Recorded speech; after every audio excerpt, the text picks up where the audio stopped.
శ్రీమాత్రే నమ. జయ గురు దత్తాత్రేయ నమ. ఈ వీడియోలో మనం ధనుస్సు రాశి వారి యొక్క అదృష్ట యోగం గురించి తెలుసుకుందాం. సహజంగా రాశి చక్రంలో భాగ్య రాశి ధనుస్సు రాశి, అది 9వ రాశి అవటం వల్ల సహజంగా గత జన్మలో ఎన్నో పుణ్య కార్యక్రమాలు చేసి ఏదో ఒక చిన్న పొరపాటు వల్ల తిరిగి ఆ తప్పు సరిదిద్దుకునే ప్రయత్నంలో ఈ ధనుస్సు రాశిలో జన్మించడం జరుగుతూ ఉంటుంది. సో ఏదైనా ఒక గ్రహం మనకి ధనుస్సు రాశిలో ఉంటే ఖచ్చితంగా ఆ గ్రహ కారకత్వాల ద్వారా జాతకుడు విజయాన్ని, సక్సెస్ని, అదృష్టాన్ని పొందగలుగుతూ ఉంటాడు. మరి అటువంటి ధనుస్సు రాశికి గురువు అధిపతి. అది గురువుకి మూల త్రికోణ రాశి అవుతుంది. అంటే పూర్తిగా గురువు యొక్క లక్షణాలు అవ్వచ్చు, అతని యొక్క జీవితం మొత్తం ఈ ధనుస్సు రాశి వారి మీద ఆధారపడినట్టుగా ఉంటుందన్నమాట. అంటే గురువు అంటే సాక్షాత్తు అటు పరమశివుడు అనుకుందామా, లేదంటే కృష్ణ భగవాన్ అనుకుందామా. సో ఏదైనా వారు నడిచే దారిని బట్టి ఉంటుంది. గురువు ఏ కమ్యూనిటీలో ఉన్నా, ఏ జాతిలో ఉన్నా, ఏ మతంలో ఉన్నా మరి ఆ ధనుస్సు రాశికి ఆ గురువు హోదా లభిస్తూ ఉంటుంది. అయితే మరి ఈ రాశి వారికి ఏ గ్రహం ఉచ్చనీచం లేకపోవడం వల్ల ఇది సర్వస్వతంత్రమైనటువంటి రాశి. ఎక్కువగా విద్య నేర్పడంలో కానీ, నేర్చుకోవడంలో కానీ, ధర్మాన్ని కాపాడడంలో కానీ, రక్షించడంలో కానీ ఈ రాశి ప్రముఖంగా ఉంటుందన్నమాట. ఈ రాశిలో జన్మించిన వారు ధర్మాన్ని రక్షించడంలోనూ, అలాగే అన్యాయం జరుగుతున్న చోట న్యాయం జరిగే విధంగా, అంటే అందరినీ రక్షించే ప్రయత్నం చేస్తూ ఉంటాడు. అలాగే ఇదే రాశిలో జన్మించినటువంటి మన స్వామి వివేకానంద ధర్మాన్ని కాపాడే ప్రయత్నంలో దేశ విదేశాల్లో మన భారతీయ సంస్కృతిని చాటి చెప్పడం జరిగింది. ఇదే రాశిలో జన్మించినటువంటి భగత్ సింగ్ లాంటి వాళ్ళు దేశం కోసం వారి ప్రాణాలు అర్పించడం జరిగిందన్నమాట. బట్ ఏదైనా ధన్యజీవులంతా ఈ రాశిలో జన్మిస్తూ ఉంటారు. అయితే ఈ రాశికి 2 పాపగ్రహాల మధ్య పడడం జరిగింది. అంటే 12వ స్థానంలో వృశ్చిక రాశి కుజుడు, 2వ స్థానంలో మకర రాశి శని. అంటే పరస్పరం వీళ్ళిద్దరూ శత్రువులు అన్నమాట. ఈ కుజుడు శని శత్రువులు అవటం వల్ల ఆ ఇద్దరు శత్రువులు కొట్లాడుకునే స్థానంలో మధ్యలో మన ధనుసు రాశి ఉండడం వలన ఈ రాశివారు ఇతరుల యొక్క సమస్యలు తీర్చడంలోనూ, వారిని సరిదిద్దడంలో సరిపోతూ ఉంటుంది. అంటే ఒక విధంగా ఈ పాపకర్తారి యోగంలో ఈ ధనుసు రాశి పడటం వల్ల వీళ్ళు ఎప్పుడూ కూడా కష్టాలు ఎదుర్కోవడం జరుగుతూ ఉంటుంది. అయితే వీళ్ళ యొక్క మంచి కార్యక్రమాలతో విజయం సాధిస్తూ ఉంటారు. ఎక్కువగా వీళ్ళకి వ్యాపారం అన్నది కలిసి రాదు. అంటే వ్యాపారం అంటే ఎంతో కొంత అన్యాయమో, ఇంకొక అబద్ధమో ఏదో ఒకటి లేకుండా వ్యాపారం ఉండదు కదా. అంటే లాభాపేక్షతో ఉన్నది వ్యాపారం. అందువల్ల ఏంటంటే వ్యాపారం అన్నది నిజాయితీ కూడుకొని ఉండదు. ఏదో కొంత అన్యాయమో ఏదో ఒకటి చేస్తూ ఉంటారు. అందుకని వీళ్ళు అందులో రాణించలేకపోతుంటారు. అంటే దశమస్థానం వీళ్ళకి కన్యా రాశి అవ్వడం వల్ల వీళ్ళు ఖచ్చితంగా ఉద్యోగం చేసుకుంటేనే బాగుంటుంది. అంతే తప్ప వ్యాపారం అన్నది పెద్దగా కలిసి రాదు. అయితే పెద్ద పెద్ద వ్యాపార సంస్థల్లోనూ, ఈ బ్యాంకింగ్ రంగంలోనూ, అటువంటి పెద్ద సంస్థలు, హాస్పిటల్, బ్యాంకింగు, ఫైనాన్సు, రెవెన్యూ ఇటువంటి వాటిలో ఉద్యోగులుగా బాగా రాణించగలుగుతూ ఉంటారు. పొరపాటున వ్యాపారం చేస్తే మాత్రం మొత్తం నష్టపోవడం జరుగుతూ ఉంటుంది. కాబట్టి సాధ్యమైనంత వీళ్ళు ఎక్కువగా విద్యాలయాలు, బ్యాంకింగ్లు, హాస్పిటల్లో బాగా రాణిస్తారు. ఎక్కువగా వ్యక్తిగతంగా ఉంటారన్నమాట.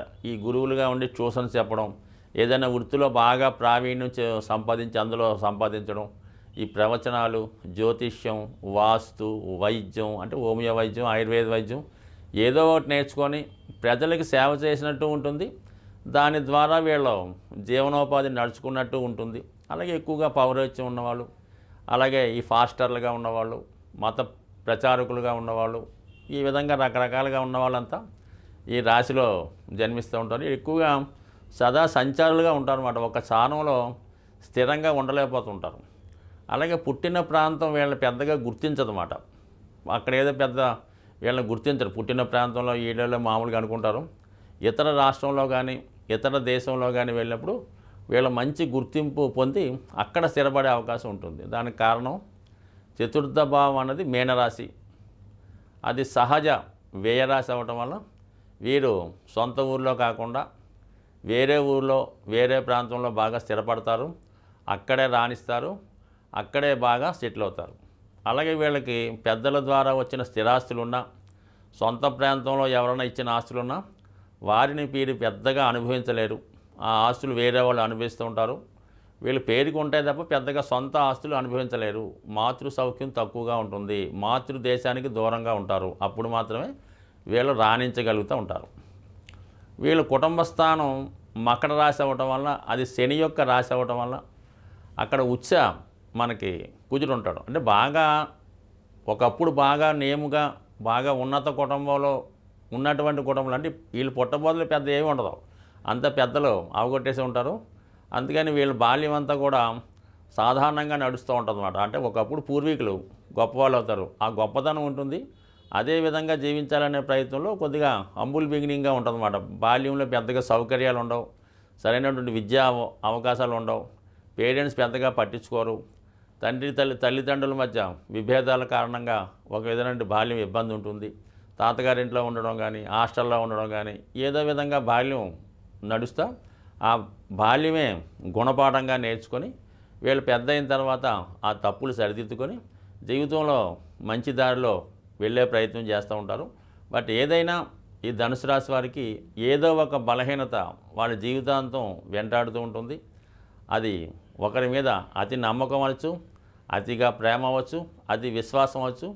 ఆ విధంగా కానీ ఇక్కడ పంచమాధిపతి వ్యయాధిపతి అవటం వల్ల వీళ్ళ యొక్క హాబీ, అది జోదం అవ్వచ్చు, పేకాట అవ్వచ్చు, ఒక సినిమా మీద వ్యామోహం అవ్వచ్చు, ఏదైనా ఒక వృత్తిలో ఇంట్రెస్ట్ అవ్వచ్చు, ఏదైనా ఒక కళని పొంచిపేసి అంటే ఒక హాబీ మూలంగా నష్టపోవడం జరుగుతూ ఉంటుంది అన్నమాట. అంటే పంచమాధిపతి వ్యయ అవ్వటం వల్ల వాళ్ళ సొంత ఎంటర్టైన్మెంట్ కోసం, వాళ్ళ సొంత సరదాల కోసం ఖచ్చితంగా జీవితంలో నష్టపోవడం జరుగుతుంటుంది. ఎక్కువగా స్థాయికి మించిన కార్యక్రమాలు చేయడం వల్ల ఈ విధంగా నష్టపోవడం జరుగుతూ ఉంటుంది. బట్ ఏదైనా వీళ్ళ సొంత ఆలోచన వల్ల నష్టపోవడం ఈ రాశి వారికి క్రమంగా జరుగుతూ ఉంటుంది. అయితే కొంత జీవిత మధ్య భాగంలో నష్టపోయినప్పుడు కూడా తర్వాత ఒక మళ్ళా దాన్ని తిరిగి సంపాదించుకునే అవకాశం ఎక్కువ ఉంటుంది. ఏదైనా ప్రతిదీ అనుభవంతో నేర్చుకుంటారు, తప్పులు చేస్తూ ఉంటారు, ఆ తప్పులను సరిదిద్దుకునే ప్రయత్నం చేస్తారు, ధనం నష్టపోతూ ఉంటారు, తిరిగి సంపాదించే ప్రయత్నం చేస్తారు. అలాగే వృత్తిపరంగా కూడా చాలా ఒడిదుడుకులు ఎదుర్కోవడం జరుగుతూ ఉంటుంది అన్నమాట. ఈ కన్యారాశిలో శుక్రుడు నీచ పొందడం వల్ల ఎక్కువగా స్త్రీల వల్ల, అది భార్య వల్ల అవ్వచ్చు, తల్లి అవ్వచ్చు, సిస్టర్ అవ్వచ్చు, భార్య వ్యామోహం అవ్వచ్చు, ఎవరైనా ఇష్టపడి ఉండొచ్చు, రకరకాలు ఉంటాయి. బట్ అంటే శుక్రుడు స్త్రీగ్రహం కాబట్టి స్త్రీల ద్వారా అంటాం. సో అందువల్ల ఏంటంటే ఆ విధంగా కొంత నష్టపోయే అవకాశం ఉంది. లేదంటే మీ కుటుంబంలో ఒకరికి దీర్ఘ అనారోగ్యం వల్ల, అది భార్యకు కానీ ఎవరికైనా దీర్ఘ అనారోగ్యం వల్ల, దానివల్ల కూడా మీరు జీవితంలో కొంత నష్టపోవడం కానీ విలువైనటువంటి జీవితాన్ని వృధా చేసుకోవచ్చు. అలాగే మీ యొక్క స్థిరాస్తి సంబంధించిన విషయంలో కానీ, పెళ్లి విషయంలో కానీ, ఉద్యోగ విషయంలో కానీ ఏదో ఒక లిటిగేషన్లో ఇరుక్కోవడం, దానివల్ల కూడా నష్టపోవడం జరుగుతూ ఉంటుంది. అంటే ఇక్కడ ఉన్నటువంటి నక్షత్రాలు పరిశీలించినప్పుడు మూలా నక్షత్రం ఇది బాగా డిస్ట్రక్షన్తో కూడుకున్నదన్నమాట. అంటే సంపూర్ణంగా నాశనం అయిపోయి తర్వాత పైకి రావడం జరుగుతూ ఉంటుంది మూలా నక్షత్రం యొక్క స్థితి. ఇది ఒక అమ్మవారి నక్షత్రం అవటం వల్ల ఖచ్చితంగా వీళ్ళ జీవితంలో పతనం పొంది మళ్ళా పైకి రావడం జరుగుతూ ఉంటుంది. దాని తర్వాత వచ్చే పూర్వాషాఢ నక్షత్రం, ఇది జలదేవత గంగాదేవికి సంబంధించింది. మొత్తం మరి ఈ యొక్క ఆలోచన, తెలివితేటలు, అయితే గంగాదేవత వల్ల శాంతను మహారాజు ఏ విధంగా నష్టపోయాడా, ఇబ్బందులు పడ్డాడా వేరే సంగతి. మొత్తం మీద స్త్రీల వల్ల ఇబ్బంది, భార్య వల్ల ఇబ్బంది ఈ పూర్వాషాఢ నక్షత్రం వారు పొందే అవకాశం ఉంది. ఇక ఉత్తరాషాఢ అన్నది ఏంటంటే కోల్పోయిన వైభవాన్ని తిరిగి సంపాదించే విధంగా ఉంటుంది కాబట్టి, ఇది రవి యొక్క నక్షత్రం కాబట్టి చాలా వరకు ఈ నక్షత్రంలో జన్మించిన వారు జీవితంలో మంచి ఉన్నత స్థాయికి రావడం జరుగుతూ ఉంటుంది. బట్ ఏదైనా కామన్గా ధనుస్సు రాశి వారి జీవితం ప్రారంభంలో ఒక విధంగా కష్టాలతో ప్రారంభమై మధ్యలో కొంత పుంజుకొని నష్టపోయి చివరిలో మాత్రమే బాగుండే రాశి ధనుసు రాశి.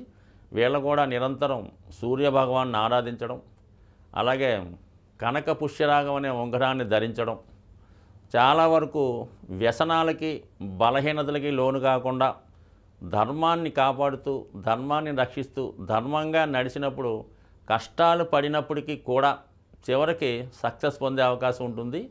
ఈ రాశి వారికి స్వస్తి.